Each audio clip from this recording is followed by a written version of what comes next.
Jampeta cooperative urban bank 124వ మహాజన సభ bank chairman Bommana Jayakumar ఆధ్వర్యంలో స్థానిక SKV cheese ప్రభుత్వ పాఠశాల ఆవరణలో జరిగింది. సిటీ ఎమ్మెల్యే ఆదిరెడ్డి శ్రీనివాస్ చేతుల మీదుగా ఖాతాదారులకు గిఫ్ట్లు పంపిణీ చేశారు. జాంపేట కోఆపరేటివ్ అర్బన్ బ్యాంకుకు 4 సార్లు చైర్మన్ గా పనిచేసిన ప్రముఖ వస్త్ర వ్యాపారి బొమ్మన రాజ్ కుమార్ అందించిన సేవలను స్మరిస్తూ ఆయనకు ఘన నివాళులర్పించారు.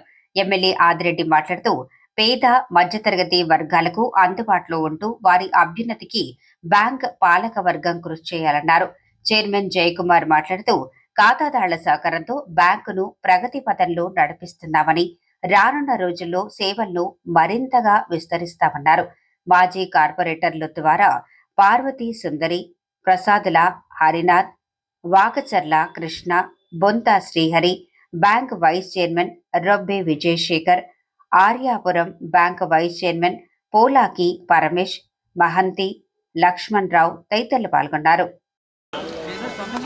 124 మహాజన సభకి ఇచ్చేసిన అందరికీ మా హృదయపూర్వక నమస్కారం.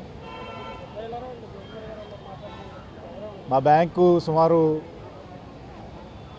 782 కోట్లు టర్నోవర్ చేసింది ఈ సంవత్సరంలో. అలాగే ఈ సంవత్సరం 4 బ్రాంచులు కొత్తగా పెట్టి వచ్చే సంవత్సరం అంటే 100 ఇయర్స్ కంప్లీట్ అయ్యేలోపు సుమారు 900 కోట్ల టర్నోవర్ చేరుకుంటాం. అలాగే ఈ బ్యాంకు అభివృద్ధికి మా ఖాతాదారులందరినీ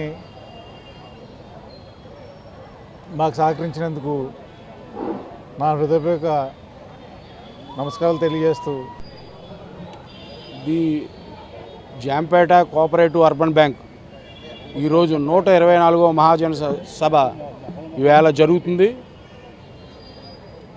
ఈ బ్యాంకు సుమారు ఇప్పటి వరకు 99వ సంవత్సరం ఉన్నాం.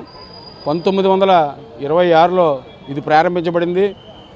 కీర్తిశేషులు శీలా వీరభద్ర గారి ఆధ్వర్యంలో ఆ రోజు పెట్టి దినదిన అభివృద్ధి చెందుతూ 2001 స్వర్గీయ బొమ్మన రాజకుమార్ గారి ఆధ్వర్యంలోకి చైర్మన్గా ఆయన వచ్చారు. ఆ టైంకి ఒకే బ్రాంచ్గా ఉన్న బ్రాంచు దినదిన అభివృద్ధి చెందుతూ ఈవేళ వాళ్ళ తనయుడు బొమ్మన జయకుమార్ గారి చైర్మన్ ఆధ్వర్యంలో 13 బ్రాంచులతో 782 కోట్లు టర్నోవర్తో దిగ్విజయంగా ఖాతాదారుల అందరి సహకారంతో, మా సిబ్బంది పాలకవర్గం సహకారంతో ముందుకి దిగ్విజయంగా నడుస్తుంది.